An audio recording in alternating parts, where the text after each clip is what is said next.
The Soviet-Japanese Neutrality Pact, also known as the Japanese-Soviet Non-aggression Pact, was a non-aggression pact between the Soviet Union and the Empire of Japan signed on April 13, 1941, 2 years after the conclusion of the Soviet-Japanese border war.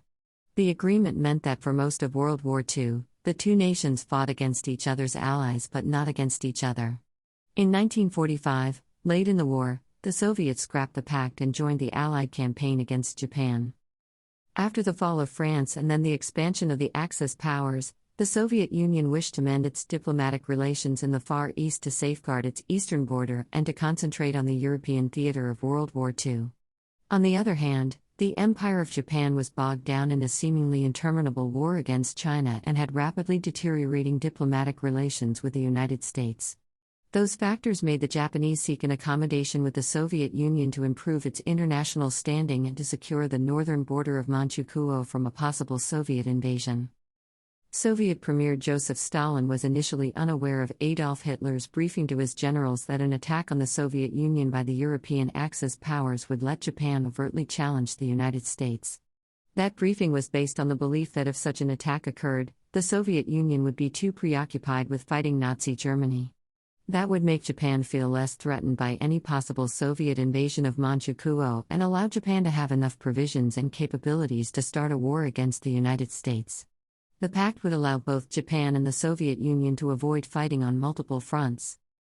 Stalin believed that his problems can be solved in a natural way if the Soviets and the Japanese cooperate. After concluding the non-aggression treaty, Stalin, in an unprecedented gesture, saw Japanese Foreign Minister Yosuke Matsuoka off at the train station. That was symbolic of the importance that Stalin, who rarely appeared before foreign diplomats, attached to the treaty. It also provided him with the occasion, in the presence of the entire diplomatic corps, to invite negotiations with Germany and to flaunt his increased bargaining power.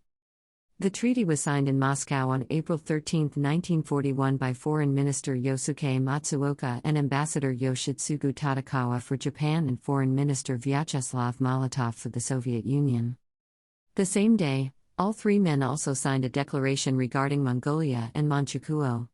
The Soviet Union pledged to respect the territorial integrity and the inviolability of Manchukuo, and Japan did the same for Mongolia. Later in 1941, Japan, as a signatory of the Tripartite Pact, considered denouncing the Soviet-Japanese Neutrality Pact, especially after the German invasion of the Soviet Union, but it made the crucial decision to keep the pact and to expand southwards by instead invading the European colonies in Southeast Asia. That had a direct bearing on the Battle of Moscow since the absence of a Japanese threat allowed the Soviets to move large forces from Siberia and to send them to the front against the Germans. It is possible that if the Germans had won the Battle of Stalingrad, Japan would have invaded Siberia.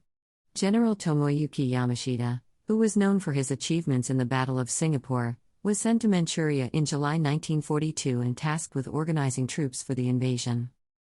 At the Yalta Conference in February 1945, Stalin secretly agreed to enter the war against Japan in exchange for American and British recognition of certain Soviet territorial claims in Asia.